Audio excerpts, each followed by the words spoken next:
Hi, I'm Bianca Roose. I'm 23 and my favourite trait about myself is my empathy.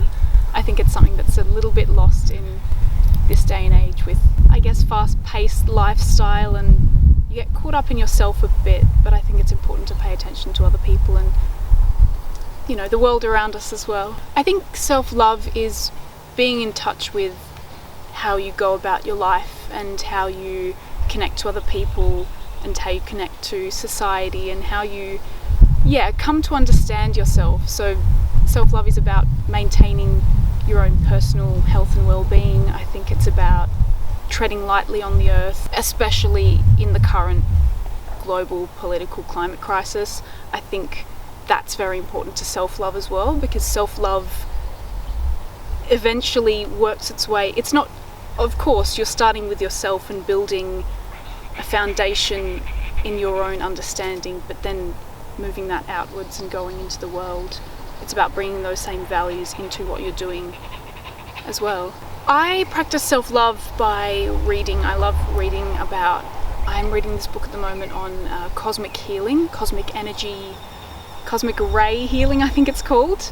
It's just incredible. I think reading is important. I think learning, listening to other people, slowing down and actually, in a sense, meditating. Doesn't have to be physically meditating in the traditional sense. I think just stopping, tapping back into breath and breathing is important. I think self-love comes about in lots of different things. Spending time with family, eating well,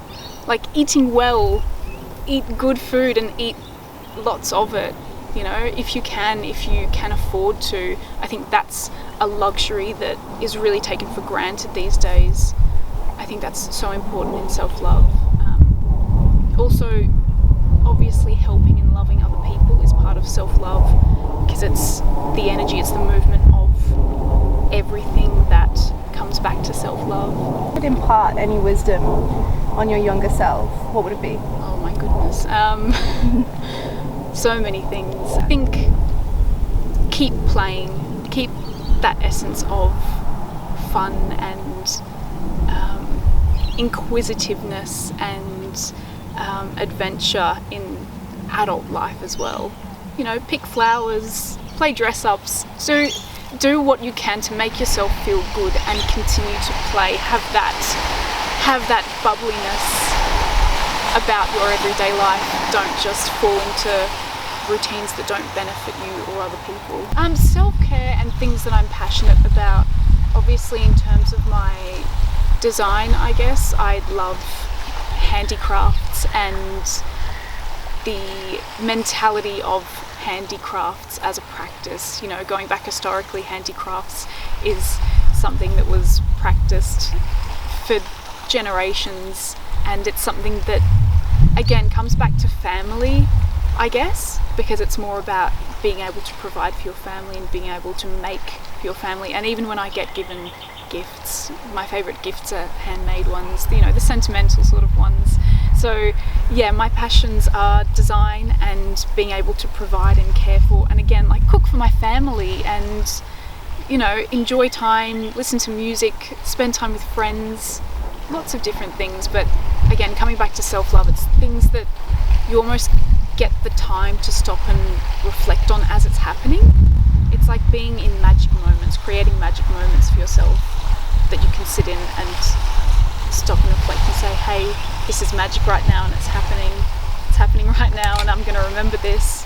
It's like a memory being built right there in the present. I think that's what I love. In terms of self-love, and also in terms of being able to be themselves in the public, is take up space, as a woman, own your place in society, and not just me as a cis Caucasian, you know, woman, you know, women of colour, women within the LGBTQI community, just women of every single diverse walk of life. Take up space, especially in this day and age. It's so important. Stand up for what you believe in.